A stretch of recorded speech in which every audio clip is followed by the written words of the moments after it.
Naval Treaty. The July which immediately succeeded my marriage was made memorable by 3 cases of interest, in which I had the privilege of being associated with Sherlock Holmes and of studying his methods.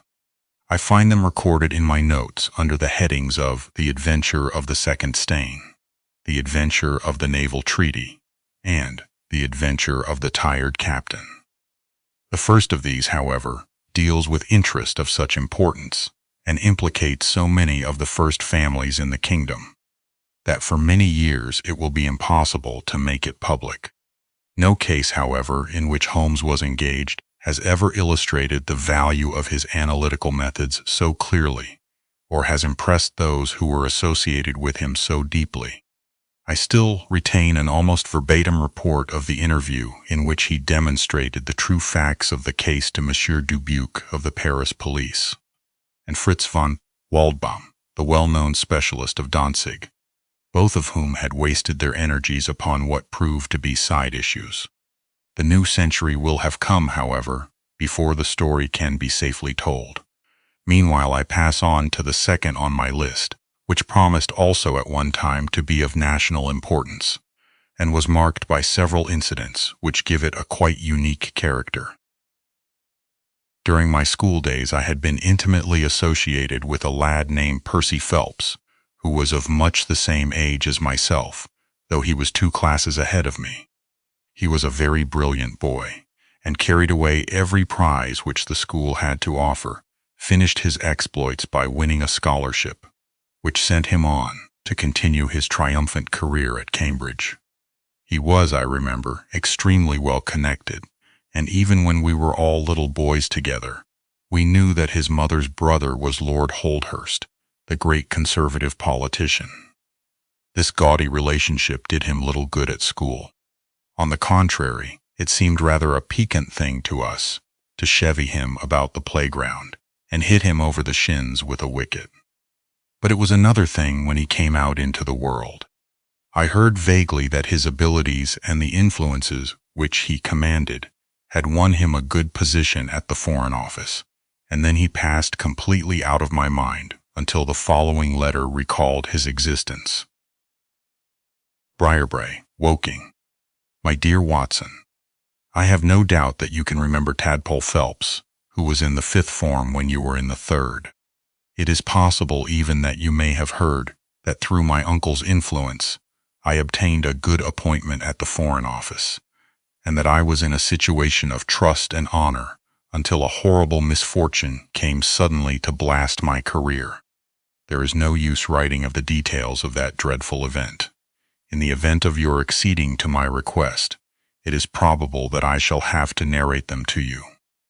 I have only just recovered from 9 weeks of brain fever, and am still exceedingly weak. Do you think that you could bring your friend Mr. Holmes down to see me? I should like to have his opinion of the case, though the authorities assure me that nothing more can be done. Do try to bring him down, and as soon as possible. Every minute seems an hour while I live in this state of horrible suspense. Assure him that if I have not asked his advice sooner, it was not because I did not appreciate his talents, but because I have been off my head ever since the blow fell. Now I am clear again, though I dare not think of it too much for fear of a relapse. I am still so weak that I have to write, as you see, by dictating. Do try to bring him. Your old schoolfellow, Percy Phelps. There was something that touched me as I read this letter, something pitiable in the reiterated appeals to bring Holmes. So moved was I, that even had it been a difficult matter I should have tried it. But of course I knew well that Holmes loved his art, so that he was ever as ready to bring his aid as his client could be to receive it. My wife agreed with me that not a moment should be lost in laying the matter before him, and so within an hour of breakfast time, I found myself back once more in the old rooms in Baker Street. Holmes was seated at his side table clad in his dressing gown, and working hard over a chemical investigation. A large curved retort was boiling furiously in the bluish flame of a Bunsen burner, and the distilled drops were condensing into a 2-liter measure. My friend hardly glanced up as I entered, and I, seeing that his investigation must be of importance, seated myself in an armchair and waited. He dipped into this bottle or that, drawing out a few drops of each with his glass pipette, and finally brought a test tube containing a solution over to the table. In his right hand he held a slip of litmus paper. "You come at a crisis, Watson," said he. "If this paper remains blue, all is well. If it turns red, it means a man's life." He dipped it into the test tube, and it flushed at once into a dull, dirty crimson. I thought as much," he cried. "I will be at your service in an instant, Watson.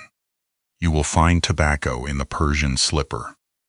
He turned to his desk and scribbled off several telegrams, which were handed over to the page boy. Then he threw himself down into the chair opposite and drew up his knees until his fingers clasped round his long, thin shins. "A very commonplace little murder," said he. "You've got something better, I fancy. You are the stormy petrel of crime, Watson. What is it?" I handed him the letter, which he read with the most concentrated attention. "It does not tell us very much, does it?" he remarked as he handed it back to me. "Hardly anything. And yet the writing is of interest. But the writing is not his own. Precisely, it is a woman's." "A man's, surely," I cried. "No, a woman's, and a woman of rare character. You see, at the commencement of an investigation, it is something to know that your client is in close contact with someone who, for good or evil, has an exceptional nature. My interest is already awakened in the case. If you are ready, we will start at once for Woking and see this diplomatist who is in such evil case, and the lady to whom he dictates his letters." We were fortunate enough to catch an early train at Waterloo, and in a little under an hour we found ourselves among the fir woods and the heather of Woking. Briarbrae proved to be a large detached house standing in extensive grounds within a few minutes' walk of the station. On sending in our cards, we were shown into an elegantly appointed drawing-room, where we were joined in a few minutes by a rather stout man, who received us with much hospitality. His age may have been nearer 40 than 30, but his cheeks were so ruddy and his eyes so merry that he still conveyed the impression of a plump and mischievous boy. "I am so glad that you have come," said he, shaking our hands with effusion. "Percy has been inquiring for you all morning. Ah, poor old chap, he clings to any straw. His father and his mother asked me to see you, for the mere mention of the subject is very painful to them." "We have had no details yet," observed Holmes. "I perceive that you are not yourself a member of the family." Our acquaintance looked surprised, and then, glancing down, he began to laugh. "Of course you saw the J.H. monogram on my locket," said he. "For a moment I thought you had done something clever. Joseph Harrison is my name, and as Percy is to marry my sister Annie, I shall at least be a relation by marriage. You will find my sister in his room, for she has nursed him hand and foot this 2 months back. Perhaps we'd better go in at once, for I know how impatient he is." The chamber in which we were shown was on the same floor as the drawing-room. It was furnished partly as a sitting and partly as a bedroom, with flowers arranged daintily in every nook and corner. A young man, very pale and worn, was lying upon a sofa near the open window, through which came the rich scent of the garden and the balmy summer air. A woman was sitting beside him, who rose as we entered. "Shall I leave, Percy?" she asked. He clutched her hand to detain her. "How are you, Watson?" said he cordially. "I should never have known you under that mustache, and I dare say you would not be prepared to swear to me. This, I presume, is your celebrated friend, Mr. Sherlock Holmes." I introduced him in a few words, and we both sat down. The stout young man had left us, but his sister still remained with her hand in that of the invalid. She was a striking-looking woman, a little short and thick for symmetry, but with a beautiful olive complexion, large, dark Italian eyes, and a wealth of deep black hair. Her rich tints made the white face of her companion, the more worn and haggard by the contrast. "I won't waste your time," said he, raising himself upon the sofa. "I'll plunge into the matter without further preamble. I was a happy and successful man, Mr. Holmes, and on the eve of being married, when a sudden and dreadful misfortune wrecked all my prospects in life. I was, as Watson may have told you, in the Foreign Office, and through the influences of my uncle, Lord Holdhurst, I rose rapidly to a responsible position. When my uncle became Foreign Minister in this administration, he gave me several missions of trust, and as I always brought them to a successful conclusion, he came at last to have the utmost confidence in my ability and tact. Nearly 10 weeks ago, to be more accurate, on the 23rd of May, he called me into his private room, and after complimenting me on the good work which I had done, he informed me that he had a new commission of trust for me to execute. "This," said he, taking a gray roll of paper from his bureau, "is the original of that secret treaty between England and Italy, of which, I regret to say, some rumors have already got into the public press. It is of enormous importance that nothing further should leak out. The French or the Russian embassy would pay an immense sum to learn the contents of these papers. They should not leave my bureau, were it not that it is absolutely necessary to have them copied. You have a desk in your office?" "Yes, sir." "Then take the treaty and lock it up there.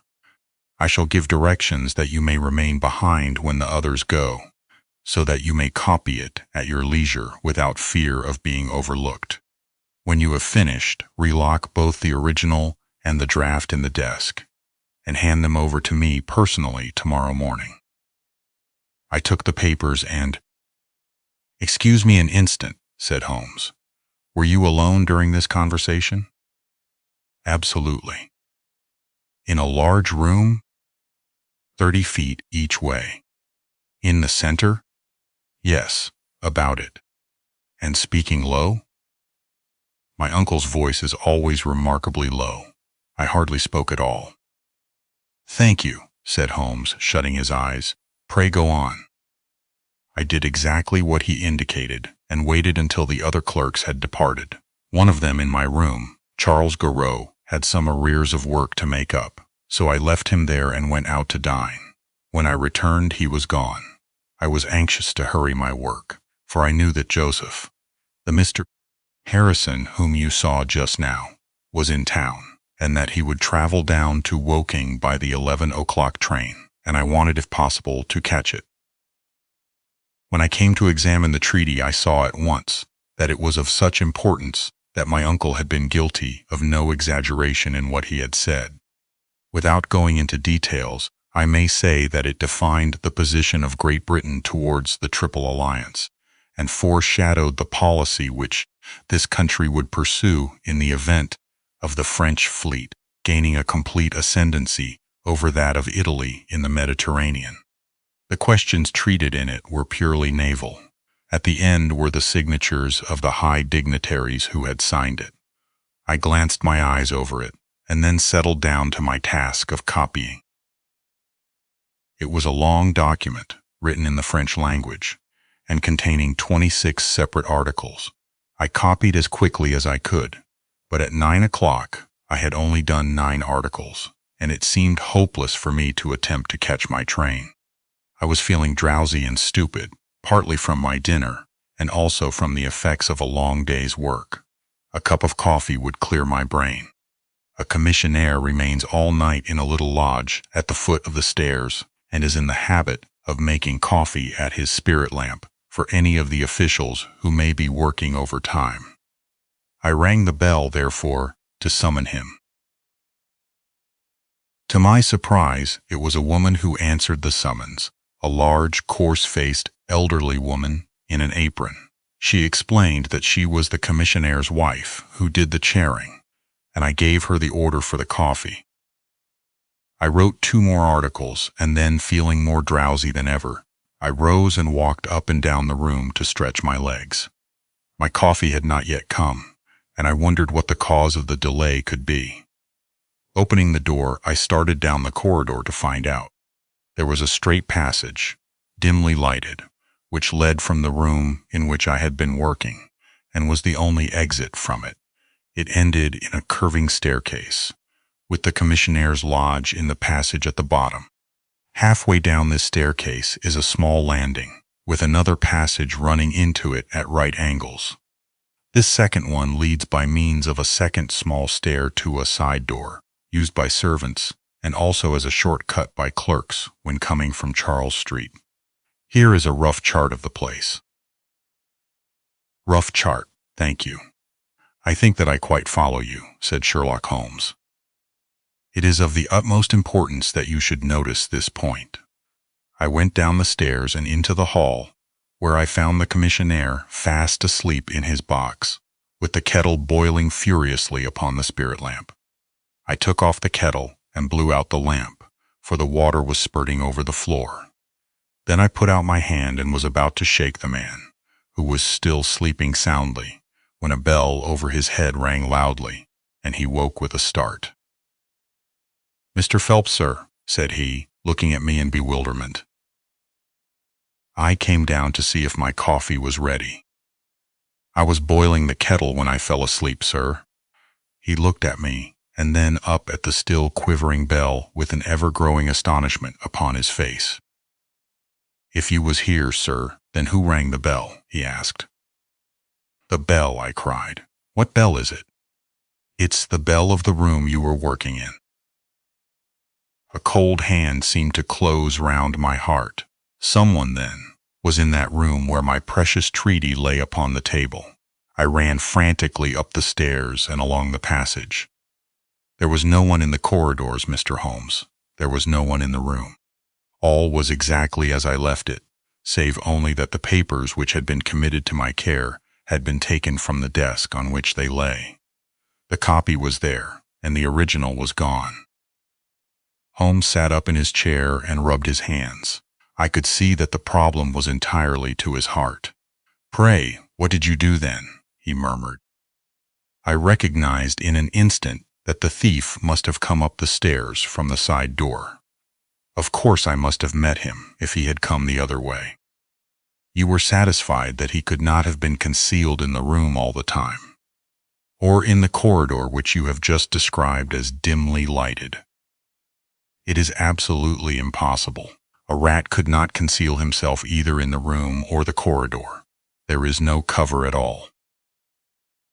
"Thank you. Pray proceed." The commissionaire, seeing by my pale face that something was to be feared, had followed me upstairs. Now we both rushed along the corridor and down the steep steps which led to Charles Street. The door at the bottom was closed, but unlocked. We flung it open and rushed out. I can distinctly remember that as we did so, there came 3 chimes from a neighboring clock. It was 10:15. "That is of enormous importance," said Holmes, making a note upon his shirt cuff. The night was very dark, and a thin, warm rain was falling. There was no one in Charles Street, but a great traffic was going on, as usual, in Whitehall, at the extremity. We rushed along the pavement, bareheaded as we were, and at the far corner we found a policeman standing. "A robbery has been committed," I gasped. "A document of immense value has been stolen from the Foreign Office. Has anyone passed this way?" "I have been standing here for a quarter of an hour, sir," said he. "Only one person has passed during that time, a woman, tall and elderly, with a paisley shawl." "Ah, that is only my wife," cried the commissionaire. "Has no one else passed?" "No one." "Then it must be the other way that the thief took," cried the fellow, tugging at my sleeve. But I was not satisfied, and the attempts which he made to draw me away increased my suspicions. "Which way did the woman go?" I cried. "I don't know, sir. I noticed her pass, but I had no special reason for watching her. She seemed to be in a hurry." "How long ago was it?" "Oh, not very many minutes." "Within the last 5?" "Well, it could not be more than 5. "You're only wasting your time, sir. and every minute now is of importance," cried the commissionaire. "Take my word for it that my old woman has nothing to do with it, and come down to the other end of the street." "Well, if you won't, I will." And with that he rushed off in the other direction. But I was after him in an instant and caught him by the sleeve. "Where do you live?" said I. 16 Ivy Lane, Brixton," he answered. "But don't let yourself be drawn away upon a false scent, Mr. Phelps. Come to the other end of the street, and let us see if we can hear of anything." Nothing was to be lost by following his advice. With the policeman we both hurried down, but only to find the street full of traffic, many people coming and going, but all only too eager to get to a place of safety upon so wet a night. There was no lounger who could tell us who had passed. Then we returned to the office and searched the stairs and the passage without result. The corridor which led to the room was laid down with a kind of creamy linoleum, which shows an impression very easily. We examined it very carefully, but found no outline of any footmark. Had it been raining all evening? Since about 7. How is it, then, that the woman who came into the room about 9 left no traces with her muddy boots? I am glad you raised the point. It occurred to me at the time. The charwomen are in the habit of taking off their boots at the commissionnaire's office and putting on list slippers. That is very clear. There were no marks then, though the night was a wet one. The chain of events is certainly one of extraordinary interest. What did you do next? We examined the room also. There is no possibility of a secret door, and the windows are quite 30 feet from the ground. Both of them were fastened on the inside. The carpet prevents any possibility of a trapdoor, and the ceiling is of the ordinary whitewashed kind. I will pledge my life that whoever stole my papers could only have come through the door. How about the fireplace? They use none. There is a stove. The bell rope hangs from the wire just to the right of my desk. Whoever rang it must have come right up to the desk to do it. But why should any criminal wish to ring the bell? It is a most insoluble mystery. Certainly the incident was unusual. What were your next steps? You examined the room, I presume, to see if the intruder had left any traces, any cigar end or dropped glove or hairpin or other trifle. There was nothing of the sort. No smell? Well, we never thought of that. Ah, a scent of tobacco would have been worth a great deal to us in such an investigation. I never smoke myself, so I think I should have observed it if there had been any smell of tobacco. There was absolutely no clue of any kind. The only tangible fact was that the commissionnaire's wife, Mrs. Tangy was the name, had hurried out of the place. He could give no explanation save that it was about the time when the woman always went home. The policeman and I agreed that our best plan would be to seize the woman before she could get rid of the papers, presuming that she had them. The alarm had reached Scotland Yard by this time, and Mr. Forbes, the detective, came round at once and took up the case with a great deal of energy. We hired a hansom, and in half an hour we were at the address which had been given to us. A young woman opened the door, who proved to be Mrs. Tangy's eldest daughter. Her mother had not come back yet, and we were shown into the front room to wait. About 10 minutes later, a knock came at the door, and here we made the one serious mistake for which I blame myself. Instead of opening the door ourselves, we allowed the girl to do so. We heard her say, "Mother, there are 2 men in the house waiting to see you," and an instant afterwards, we heard the patter of feet rushing down the passage. Forbes flung open the door, and we both ran into the back room or kitchen, but the woman had got there before us. She stared at us with defiant eyes, and then, suddenly recognizing me, an expression of absolute astonishment came over her face. "Why, if it isn't Mr. Phelps of the office," she cried. "Come, come, who did you think we were when you ran away from us?" asked my companion. "I thought you were the brokers," said she. We have had some trouble with a tradesman. That's not quite good enough, answered Forbes. We have reason to believe that you have taken a paper of importance from the Foreign Office, and that you ran in here to dispose of it. You must come back with us to Scotland Yard to be searched. It was in vain that she protested and resisted. A four-wheeler was brought, and we all three drove back in it. We had first made an examination of the kitchen, and especially of the kitchen fire, to see whether she might have made away with the papers during the instant that she was alone. There were no signs, however, of any ashes or scraps. When we reached Scotland Yard, she was handed over at once to the female searcher. I waited in an agony of suspense until she came back with her report. There were no signs of the papers. Then, for the first time, the horror of my situation came in its full force. Hitherto I had been acting, and action had numbed thought. I had been so confident of regaining the treaty at once that I had not dared to think of what would be the consequence if I failed to do so. But now there was nothing more to be done, and I had leisure to realize my position. It was horrible. Watson there would tell you that I was a nervous, sensitive boy at school. It is my nature. I thought of my uncle and of his colleagues in the cabinet, of the shame which I had brought upon him, upon myself, upon everyone connected with me. What though I was the victim of an extraordinary accident? No allowance is made for accidents where diplomatic interests are at stake. I was ruined, shamefully, hopelessly ruined. I don't know what I did. I fancy I must have made a scene. I have a dim recollection of a group of officials who crowded round me, endeavoring to soothe me. One of them drove down with me to Waterloo and saw me into the Woking train. I believe that he would have come all the way had it not been that Dr. Ferrier, who lives near me, was going down by that very train. The doctor most kindly took charge of me, and it was well he did so, for I had a fit in the station, and before we reached home, I was practically a raving maniac.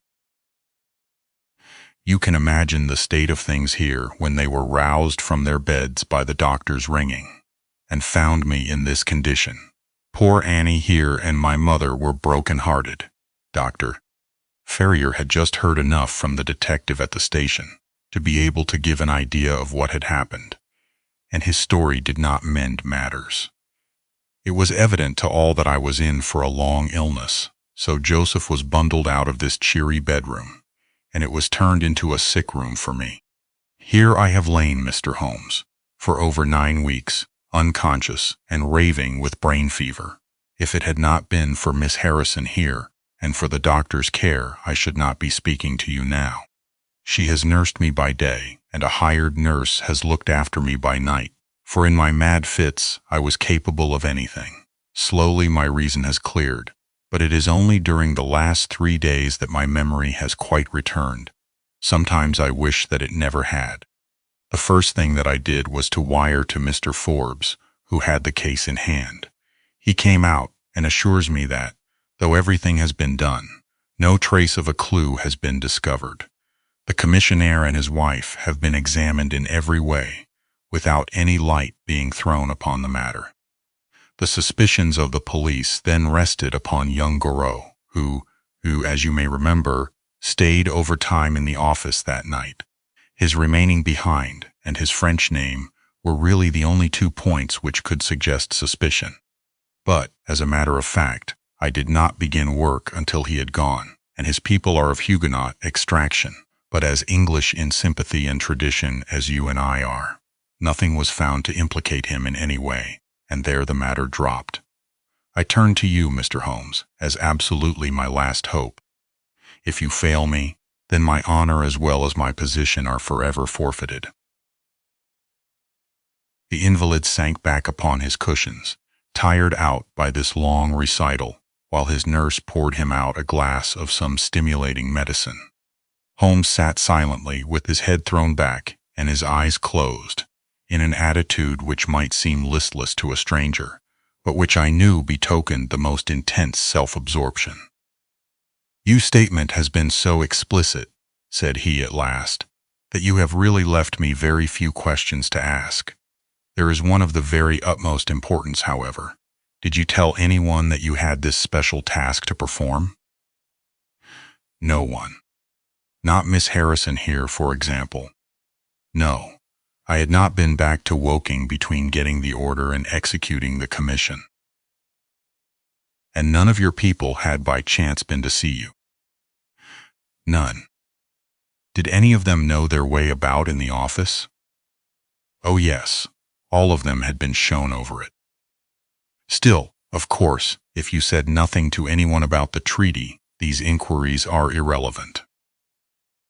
I said nothing. Do you know anything of the commissionaire? Nothing except that he is an old soldier. What regiment? Oh, I have heard, Coldstream Guards. Thank you. I have no doubt I can get details from Forbes. The authorities are excellent at amassing facts, though they do not always use them to advantage. What a lovely thing a rose is. He walked past the couch to the open window and held up the drooping stalk of a moss rose, looking down at the dainty blend of crimson and green. It was a new phase of his character to me, for I had never before seen him show any keen interest in natural objects. There is nothing in which deduction is so necessary as in religion, said he, leaning with his back against the shutters. It can be built up as an exact science by the reasoner. Our highest assurance of the goodness of Providence seems to me to rest in the flowers. All other things, our powers, our desires, our food, are all really necessary for our existence in the first instance. But this rose is an extra. Its smell and its color are an embellishment of life, not a condition of it. It is only goodness which gives extras, and so I say again that we have much to hope from the flowers. Percy Phelps and his nurse looked at Holmes during this demonstration, with surprise and a good deal of disappointment written upon their faces. He had fallen into a reverie with the moss rose between his fingers. It had lasted some minutes before the young lady broke in upon it. "Do you see any prospect of solving this mystery, Mr. Holmes?" she asked, with a touch of asperity in her voice. "Oh, the mystery," he answered, coming back with a start to the realities of life. "Well, it would be absurd to deny that the case is a very abstruse and complicated one, but I can promise you that I will look into the matter and let you know any points which may strike me. Do you see any clue? You have furnished me with 7, but of course I must test them before I can pronounce upon their value. You suspect someone? I suspect myself. What? Of coming to conclusions too rapidly. Then go to London and test your conclusions. Your advice is very excellent, Miss Harrison, said Holmes, rising. I think, Watson, we cannot do better. Do not allow yourself to indulge in false hopes, Mr. Phelps. The affair is a very tangled one. I shall be in a fever until I see you again, cried the diplomatist. Well, I'll come out by the same train tomorrow, though it's more than likely that my report will be a negative one. God bless you for promising to come, cried our client. It gives me fresh life to know that something is being done. By the way, I have had a letter from Lord Holdhurst. Ha! What did he say? He was cold but not harsh.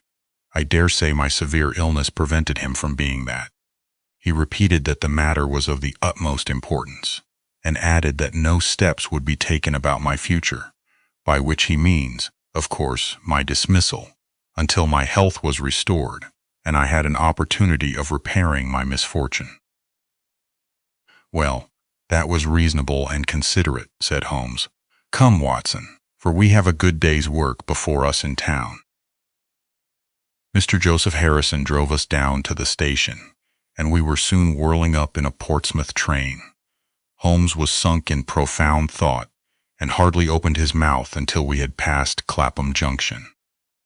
It's a very cheery thing to come into London by any of these lines which run high, and allow you to look down upon the houses like this.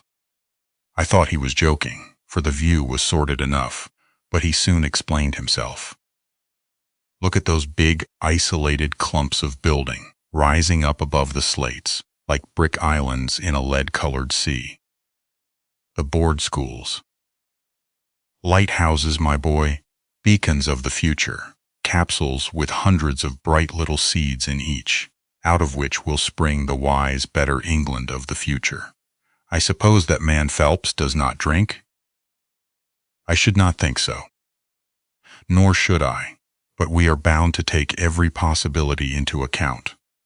The poor devil has certainly got himself into very deep water, and it's a question whether we shall ever be able to get him ashore. What did you think of Miss Harrison? A girl of strong character. Yes, but she is a good sort, or I am mistaken. She and her brother are the only children of an ironmaster somewhere up Northumberland way. He got engaged to her when traveling last winter, and she came down to be introduced to his people, with her brother as escort. Then came the smash, and she stayed on to nurse her lover, while brother Joseph, finding himself pretty snug, stayed on too. I've been making a few independent inquiries, you see, but today must be a day of inquiries. My practice, I began. Oh, if you find your own cases more interesting than mine, said Holmes with some asperity. I was going to say that my practice could get along very well for a day or two, since it is the slackest time in the year. Excellent, said he, recovering his good humor. Then we'll look into this matter together. I think that we should begin by seeing Forbes. He can probably tell us all the details we want until we know from what side the case is to be approached. You said you had a clue? Well, we have several, but we can only test their value by further inquiry. The most difficult crime to track is the one which is purposeless. Now, this is not purposeless. Who is it who profits by it? There is the French ambassador. There is the Russian. There is whoever might sell it to either of these. And there is Lord Holdhurst. Lord Holdhurst. Well, it is just conceivable that a statesman might find himself in a position where he was not sorry to have such a document accidentally destroyed. Not a statesman with the honorable record of Lord Holdhurst? It is a possibility, and we cannot afford to disregard it. We shall see the noble lord today and find out if he can tell us anything. Meanwhile, I have already set inquiries on foot. Already? Yes, I sent wires from Woking Station to every evening paper in London. This advertisement will appear in each of them. He handed over a sheet torn from a notebook. On it was scribbled in pencil. 10 reward, the number of the cab which dropped a fare at or about the door of the Foreign Office in Charles Street at 9:45 in the evening of May 23rd. Apply 221B, Baker Street. You are confident that the thief came in a cab? If not, there is no harm done. But if Mr. Phelps is correct in stating that there is no hiding place, either in the room or the corridors, then the person must have come from outside. If he came from outside on so wet a night, and yet left no trace of damp upon the linoleum, which was examined within a few minutes of his passing, then it is exceeding probable that he came in a cab. Yes, I think that we may safely deduce a cab. It sounds plausible. That is one of the clues of which I spoke. It may lead us to something. And then, of course, there is the bell, which is the most distinctive feature of the case. Why should the bell ring? Was it the thief who did it out of bravado? Or was it someone who was with the thief who did it in order to prevent the crime? Or was it an accident? Or was it? He sank back into the state of intense and silent thought from which he had emerged. But it seemed to me, accustomed as I was to his every mood, that some new possibility had dawned suddenly upon him. It was 3:20 when we reached our terminus, and after a hasty luncheon at the buffet we pushed on at once to Scotland Yard. Holmes had already wired to Forbes, and we found him waiting to receive us. A small, foxy man, with a sharp but by no means amiable expression. He was decidedly frigid in his manner to us, especially when he heard the errand upon which we had come. "I've heard of your methods before now, Mr. Holmes," said he tartly. "You are ready enough to use all the information that the police can lay at your disposal. And then you try to finish the case yourself and bring discredit on them." "On the contrary," said Holmes, "out of my last 53 cases my name has only appeared in 4, and the police have had all the credit in 49. I don't blame you for not knowing this, for you are young and inexperienced. But if you wish to get on in your new duties, you will work with me and not against me." "I'd be very glad of a hint or two," said the detective, changing his manner. "I've certainly had no credit from the case so far." "What steps have you taken?" "Tangi, the commissionaire, has been shadowed. He left the guards with a good character, and we can find nothing against him. His wife is a bad lot, though. I fancy she knows more about this than appears." "Have you shadowed her?" "We have set one of our women on to her. Mrs. Tangi drinks, and our woman has been with her twice when she was well on, but she could get nothing out of her." "I understand that they have had brokers in the house?" "Yes, but they were paid off." "Where did the money come from?" "That was all right. His pension was due. They have not shown any sign of being in funds." "What explanation did she give of having answered the bell when Mr. Phelps rang for the coffee?" "She said that her husband was very tired, and she wished to relieve him." "Well, certainly that would agree with his being found a little later asleep in his chair. There is nothing against them then but the woman's character." "Did you ask her why she hurried away that night?" "Her haste attracted the attention of the police constable. She was later than usual and wanted to get home." "Did you point out to her that you and Mr. Phelps, who started at least 20 minutes after her, got home before her?" "She explains that by the difference between a bus and a hansom." "Did she make it clear why, on reaching her house, she ran into the back kitchen?" "Because she had the money there with which to pay off the brokers." "She has at least an answer for everything. Did you ask her whether in leaving she met anyone or saw anyone loitering about Charles Street?" "She saw no one but the constable." "Well, you seem to have cross-examined her pretty thoroughly. What else have you done?" "The clerk Garrot has been shadowed all these 9 weeks, but without result. We can show nothing against him." "Anything else?" "Well, we have nothing else to go upon. No evidence of any kind." "Have you formed a theory about how that bell rang?" "Well, I must confess that it beats me. It was a cool hand, whoever it was, to go and give the alarm like that." "Yes, it was a queer thing to do. Many thanks to you for what you have told me. If I can put the man into your hands, you shall hear from me. Come along, Watson." "Where are we going to now?" I asked as we left the office. "We are now going to interview Lord Holdhurst, the cabinet minister and future premier of England." We were fortunate in finding that Lord Holdhurst was still in his chambers in Downing Street, and on Holmes sending in his card we were instantly shown up. The statesman received us with that old-fashioned courtesy for which he is remarkable, and seated us on the 2 luxuriant lounges on either side of the fireplace.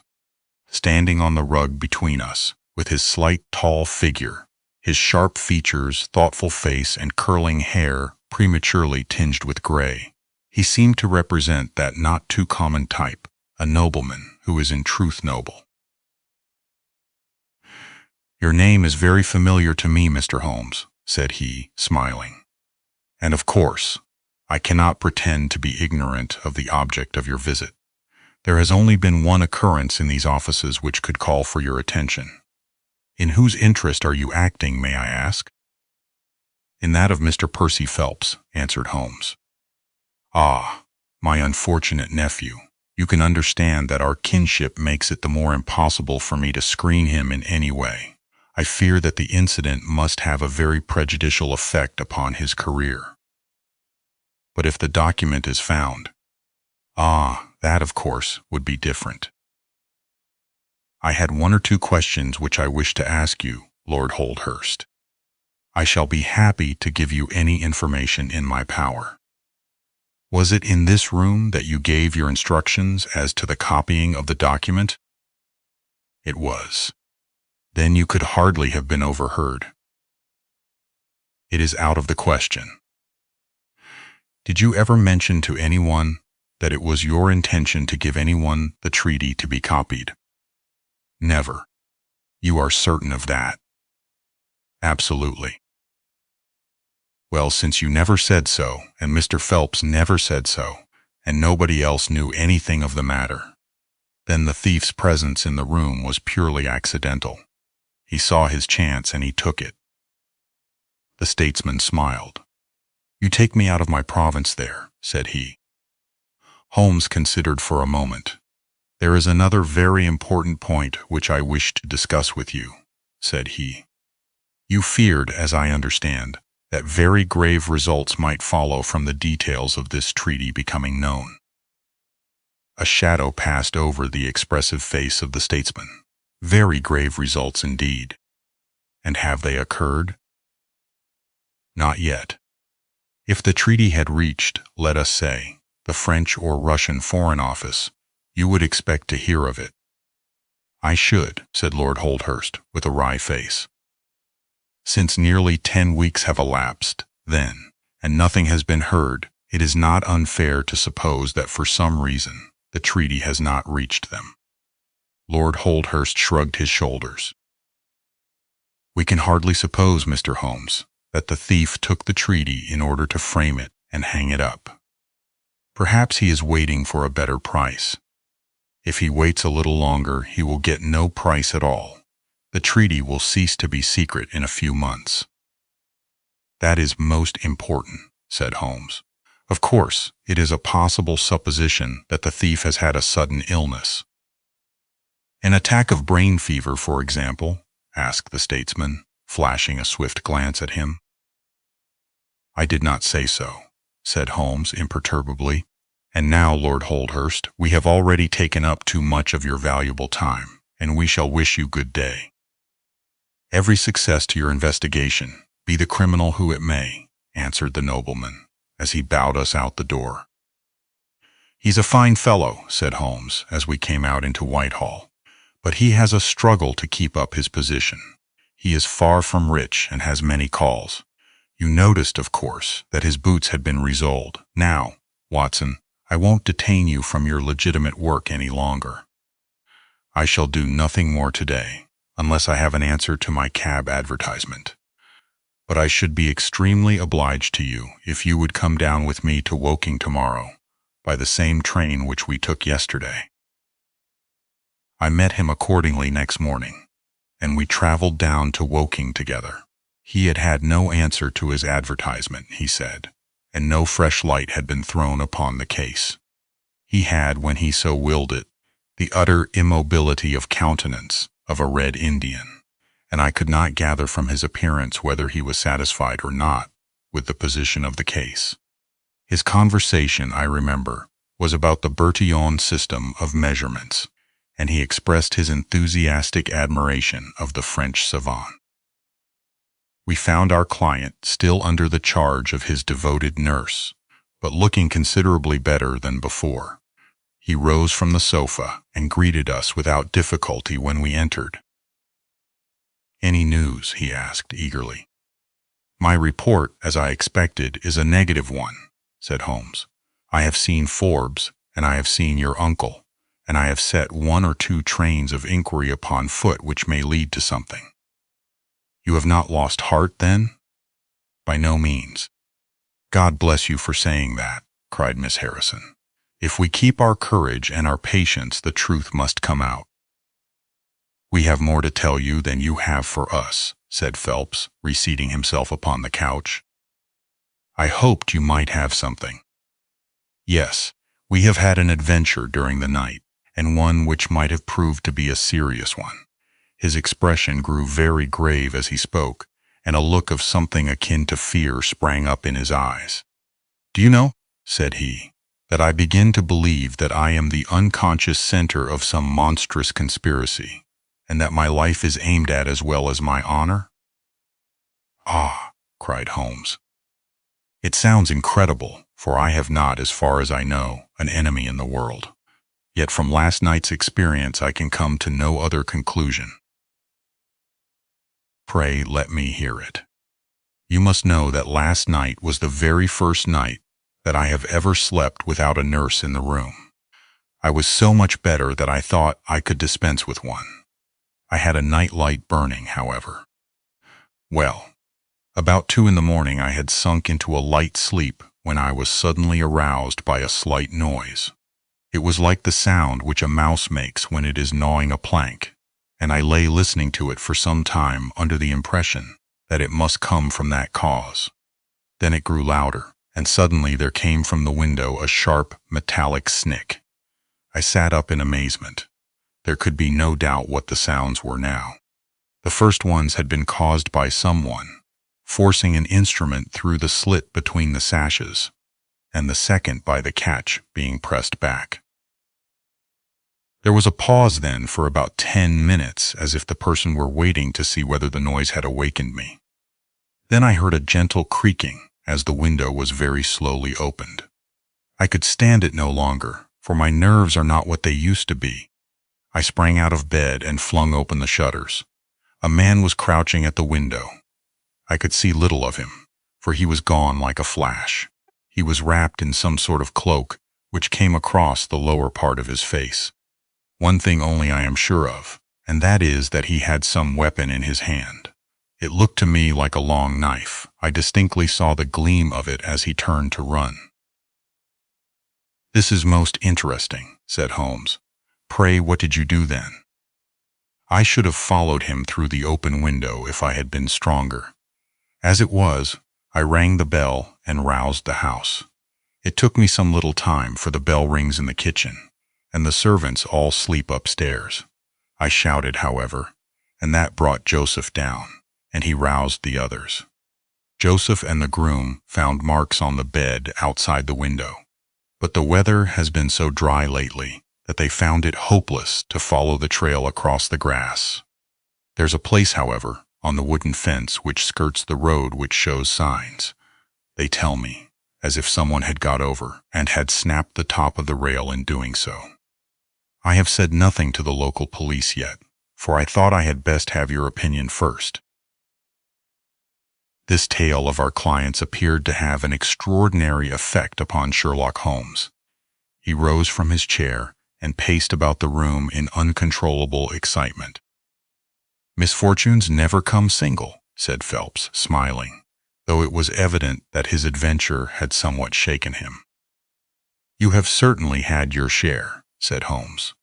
"Do you think you could walk round the house with me?" "Oh yes, I should like a little sunshine. Joseph will come too." "And I also," said Miss Harrison. "I am afraid not," said Holmes, shaking his head. "I think I must ask you to remain sitting exactly where you are." The young lady resumed her seat with an air of displeasure. Her brother, however, had joined us, and we set off all four together. We passed round the lawn, to the outside of the young diplomatist's window. There were, as he had said, marks upon the bed, but they were hopelessly blurred and vague. Holmes stopped over them for an instant, and then rose, shrugging his shoulders. "I don't think anyone could make much of this," said he. "Let us go round the house and see why this particular room was chosen by the burglar. I should have thought those larger windows of the drawing-room and dining-room would have had more attractions for him." "They are more visible from the road," suggested Mr. Joseph Harrison. "Ah, yes, of course. There is a door here which he might have attempted. What is it for?" "It is the side entrance for tradespeople. Of course it is locked at night."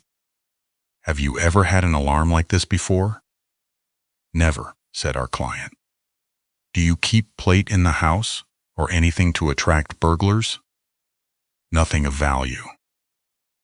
Holmes strolled round the house with his hands in his pockets, and a negligent air which was unusual with him. "By the way," said he to Joseph Harrison, "you found some place, I understand, where the fellow scaled the fence. Let us have a look at that. The plump young man led us to a spot where the top of one of the wooden rails had been cracked. A small fragment of the wood was hanging down. Holmes pulled it off and examined it critically. Do you think that was done last night? It looks rather old, does it not? Well, possibly so. There are no marks of anyone jumping down upon the other side. No, I fancy we shall get no help here. Let us go back to the bedroom and talk the matter over. Percy Phelps was walking very slowly, leaning upon the arm of his future brother-in-law. Holmes walked swiftly across the lawn, and we were at the open window of the bedroom long before the others came up. Miss Harrison, said Holmes, speaking with the utmost intensity of manner, you must stay where you are all day. Let nothing prevent you from staying where you are all day. It is of the utmost importance. Certainly, if you wish it, Mr. Holmes, said the girl in astonishment. When you go to bed, lock the door of this room on the outside and keep the key. Promise to do this. But Percy, he will come to London with us. And am I to remain here? It is for his sake you can serve him. Quick, promise. She gave a quick nod of assent, just as the other two came up. Why do you sit moping there, Annie? Cried her brother. Come out into the sunshine. No, thank you, Joseph. I have a slight headache, and this room is deliciously cool and soothing. What do you propose now, Mr. Holmes? Asked our client. Well, in investigating this minor affair, we must not lose sight of our main inquiry. It would be a very great help to me if you would come up to London with us. At once? Well, as soon as you conveniently can, say in an hour. I feel quite strong enough, if I can really be of any help. The greatest possible. Perhaps you would like me to stay there tonight? I was just going to propose it. Then, if my friend of the night comes to revisit me, he will find the bird flown. We are all in your hands, Mr. Holmes, and you must tell us exactly what you would like done. Perhaps you would prefer that Joseph came with us so as to look after me? Oh, no, my friend Watson is a medical man, you know, and he'll look after you. We'll have our lunch here, if you will permit us, and then we shall all three set off for town together. It was arranged as he suggested, though Miss Harrison excused herself from leaving the bedroom, in accordance with Holmes's suggestion. What the object of my friend's manoeuvres was, I could not conceive, unless it were to keep the lady away from Phelps, who, rejoiced by his returning health and by the prospect of action, lunched with us in the dining-room. Holmes had a still more startling surprise for us, however, for after accompanying us down to the station and seeing us into our carriage, he calmly announced that he had no intention of leaving Woking. There are one or two small points which I should desire to clear up before I go, said he. Your absence, Mr. Phelps, will in some ways rather assist me. Watson, when you reach London, you would oblige me by driving at once to Baker Street with our friend here, and remaining with him until I see you again. It is fortunate that you are old schoolfellows, as you must have much to talk over, Mr. Phelps can have the spare bedroom tonight, and I will be with you in time for breakfast, for there is a train which will take me into Waterloo at 8. But how about our investigation in London? Asked Phelps, ruefully. We can do that tomorrow. I think that just at present, I can be of more immediate use here.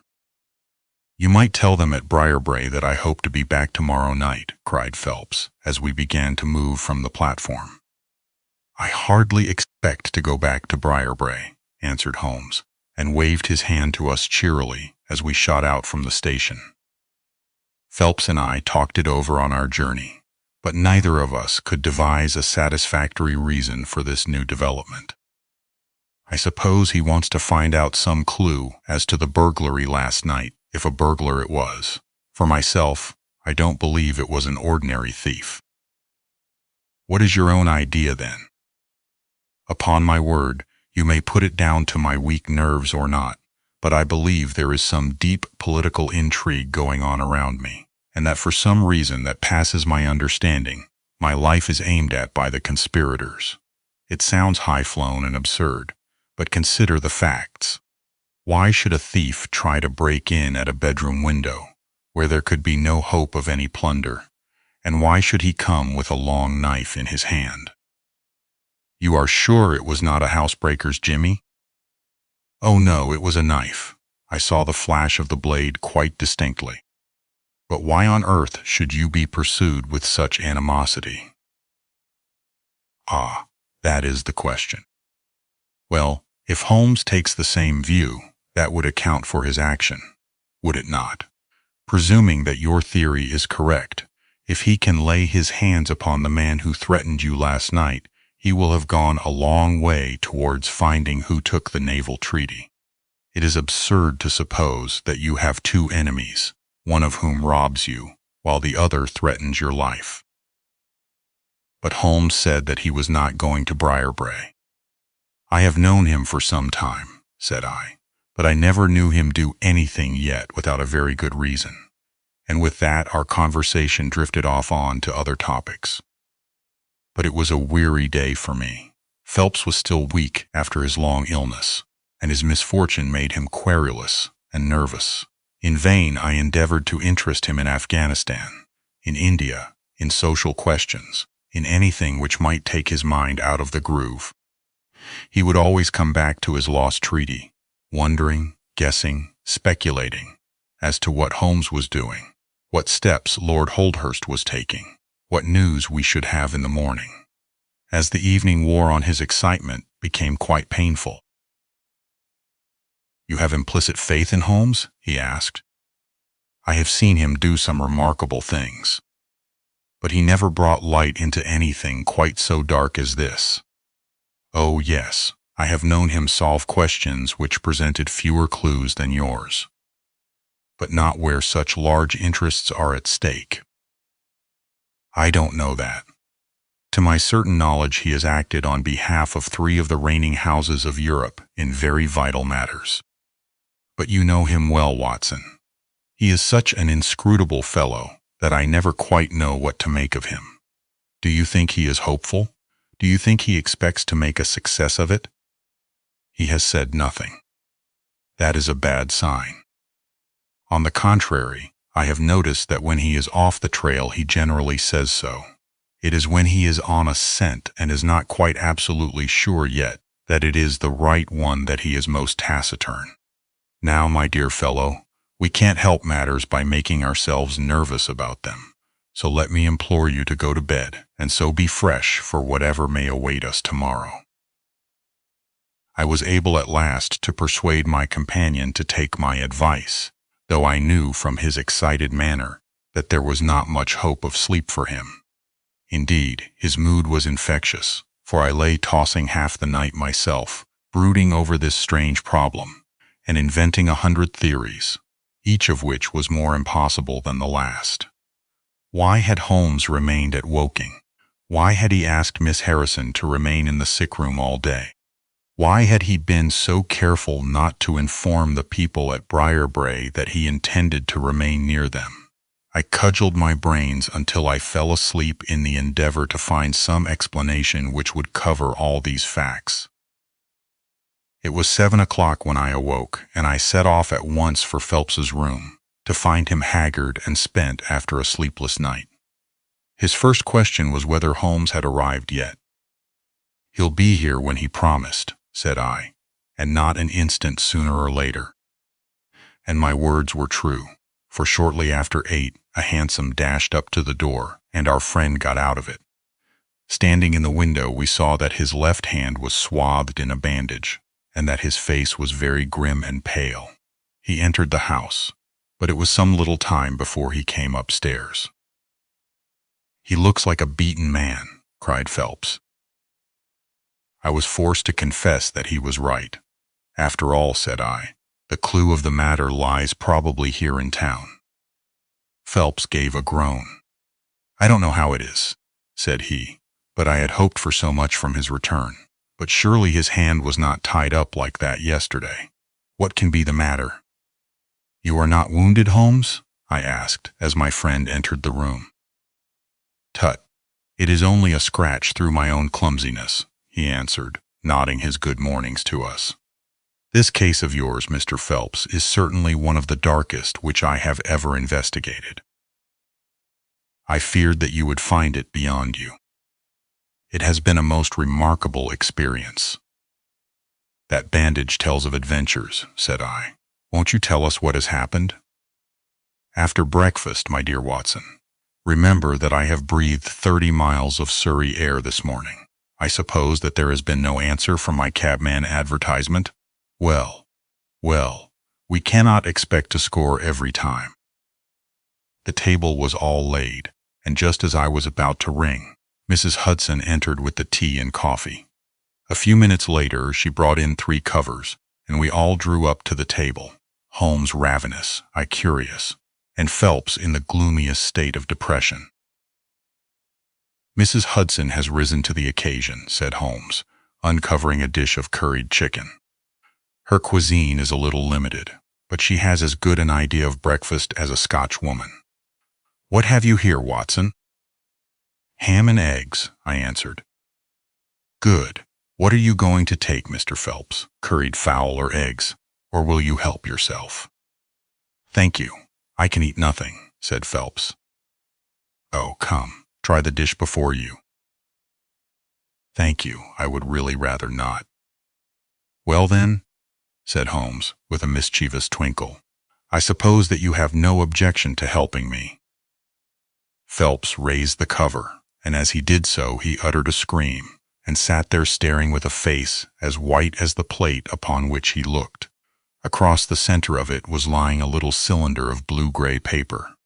He caught it up, devoured it with his eyes, and then danced madly about the room, pressing it to his bosom and shrieking out in his delight. Then he fell back into an armchair so limp and exhausted with his own emotions that we had to pour brandy down his throat to keep him from fainting. There, said Holmes, soothing, patting him upon the shoulder. It was too bad to spring it on you like this, but Watson here will tell you that I never can resist a touch of the dramatic. Phelps seized his hand and kissed it. God bless you, he cried. You have saved my honor. Well, my own was at stake, you know, said Holmes. I assure you it is just as hateful to me to fail in a case as it can be to you to blunder over a commission. Phelps thrust away the precious document into the innermost pocket of his coat. I have not the heart to interrupt your breakfast any further, and yet I am dying to know how you got it, and where it was. Sherlock Holmes swallowed a cup of coffee and turned his attention to the ham and eggs. Then he rose, lit his pipe, and settled himself down into his chair. I'll tell you what I did first, and how I came to do it afterwards, said he. After leaving you at the station, I went for a charming walk through some admirable Surrey scenery to a pretty little village called Ripley, where I had my tea at an inn, and took the precaution of filling my flask and of putting a paper of sandwiches in my pocket. There I remained until evening, when I set off for Woking again, and found myself in the high road outside Briarbrae just after sunset. Well, I waited until the road was clear. It is never a very frequented one at any time, I fancy, and then I clambered over the fence into the grounds. Surely the gate was open, ejaculated Phelps. Yes, but I have a peculiar taste in these matters. I chose the place where the 3 fir trees stand, and behind their screen I got over without the least chance of anyone in the house being able to see me. I crouched down among the bushes on the other side, and crawled from one to the other, witness the disreputable state of my trouser knees, until I had reached the clump of rhododendrons just opposite to your bedroom window. There I squatted down and awaited developments. The blind was not down in your room, and I could see Miss Harrison sitting there reading by the table. It was 10:15 when she closed her book, fastened the shutters, and retired. I heard her shut the door and felt quite sure that she had turned the key in the lock. "The key," ejaculated Phelps. "Yes. I had given Miss Harrison instructions to lock the door on the outside and take the key with her when she went to bed. She carried out every one of my injunctions to the letter, and certainly without her cooperation, you would not have that paper in your coat pocket. She departed then, and the lights went out, and I was left squatting in the rhododendron bush. The night was fine, but still it was a very weary vigil. Of course it has the sort of excitement about it that the sportsman feels when he lies beside the watercourse and waits for the big game. It was very long, though, almost as long, Watson, as when you and I waited in that deadly room, when we looked into the little problem of the speckled band. There was a church clock down at Woking which struck the quarters, and I thought more than once that it had stopped. At last, however, about 2 in the morning, I suddenly heard the gentle sound of a bolt being pushed back and the creaking of a key. A moment later, the servant's door was opened, and Mr. Joseph Harrison stepped out into the moonlight. "Joseph!" ejaculated Phelps. He was bareheaded, but he had a black coat thrown over his shoulder so that he could conceal his face in an instant if there were any alarm. He walked on tiptoe under the shadow of the wall, and when he reached the window, he worked a long-bladed knife through the sash and pushed back the catch. Then he flung open the window, and putting his knife through the crack in the shutters, he thrust the bar up and swung them open. From where I lay, I had a perfect view of the inside of the room, and of every one of his movements. He lit the 2 candles which stood upon the mantelpiece, and then he proceeded to turn back the corner of the carpet in the neighborhood of the door. Presently he stopped and picked out a square piece of board, such as is usually left to enable plumbers to get at the joints of the gas pipes. This one covered, as a matter of fact, the T-joint which gives off the pipe which supplies the kitchen underneath. Out of this hiding place, he drew that little cylinder of paper, pushed down the board, rearranged the carpet, blew out the candles, and walked straight into my arms as I stood waiting for him outside the window. "Well, he has rather more viciousness than I gave him credit for, has Master Joseph. He flew at me with his knife, and I had to grasp him twice, and got a cut over the knuckles before I had the upper hand of him. He looked murder out of the only eye he could see with when we had finished, but he listened to reason and gave up the papers. Having got them, I let my man go. But I wired full particulars to Forbes this morning. If he is quick enough to catch his bird, well and good. But if, as I shrewdly suspect, he finds the nest empty before he gets there, why, all the better for the government. I fancy that Lord Holdhurst for one, and Mr. Percy Phelps for another, would very much rather that the affair never got as far as a police court." "My God," gasped our client, "do you tell me that during these long 10 weeks of agony the stolen papers were within the very room with me all the time?" "So it was." "And Joseph a villain and a thief?" I am afraid Joseph's character is a rather deeper and more dangerous one than one might judge from his appearance. From what I have heard from him this morning, I gather that he has lost heavily in dabbling with stocks, and that he is ready to do anything on earth to better his fortunes. Being an absolutely selfish man, when a chance presented itself, he did not allow either his sister's happiness or your reputation to hold his hand." Percy Phelps sank back in his chair. "My head whirls," said he. "Your words have dazed me." "The principal difficulty in your case," remarked Holmes, in his didactic fashion, "lay in the fact of there being too much evidence. What was vital was overlaid and hidden by what was irrelevant.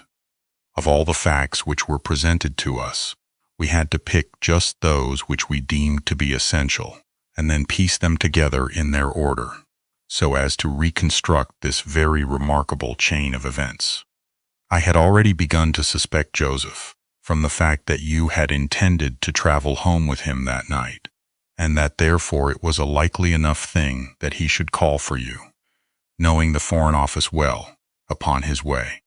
When I heard that someone had been so anxious to get into the bedroom, in which no one but Joseph could have concealed anything. You told us in your narrative how you had turned Joseph out when you arrived with the doctor. My suspicions all changed to certainties, especially as the attempt was made. On the first night, upon which the nurse was absent, showing that the intruder was well acquainted with the ways of the house. How blind I have been! The facts of the case, as far as I have worked them out, are these. This Joseph Harrison entered the office through the Charles Street door, and knowing his way, he walked straight into your room the instant after you left it. Finding no one there, he promptly rang the bell, and at the instant that he did so, his eyes caught the paper upon the table. A glance showed him that chance had put in his way a state document of immense value, and in an instant he had thrust it into his pocket and was gone. A few minutes elapsed, as you remember, before the sleepy commissionaire drew your attention to the bell, and those were just enough to give the thief time to make his escape. He made his way to Woking by the first train, and having examined his booty and assured himself that it really was of immense value, he had concealed it in what he thought was a very safe place, with the intention of taking it out again in a day or two and carrying it to the French embassy, or wherever he thought that a long price was to be had. Then came your sudden return. He, without a moment's warning, was bundled out of his room, and from that time onward there were always at least two of you there to prevent him from regaining his treasure. The situation to him must have been a maddening one, but at last he thought he saw his chance. He tried to steal in, but was baffled by your wakefulness. You remember that you did not take your usual draught that night. I remember. I fancy that he had taken steps to make that draught efficacious, and that he quite relied upon your being unconscious. Of course, I understood that he would repeat the attempt whenever it could be done with safety. Your leaving the room gave him the chance he wanted. I kept Miss Harrison in it all day, so that he might not anticipate us. Then, having given him the idea that the coast was clear, I kept guard, as I have described. I already knew that the papers were probably in the room, but I had no desire to rip up all the planking and skirting in search of them. I let him take them, therefore, from the hiding place, and so saved myself an infinity of trouble. Is there any other point which I can make clear? Why did he try the window on the first occasion, I asked, when he might have entered by the door? In reaching the door, he would have to pass 7 bedrooms. On the other hand, he could get out onto the lawn with ease. Anything else? You do not think, asked Phelps, that he had any murderous intention? The knife was only meant as a tool. It may be so, answered Holmes, shrugging his shoulders. I can only say for certain that Mr. Joseph Harrison is a gentleman to whose mercy I should be extremely unwilling to trust. The end.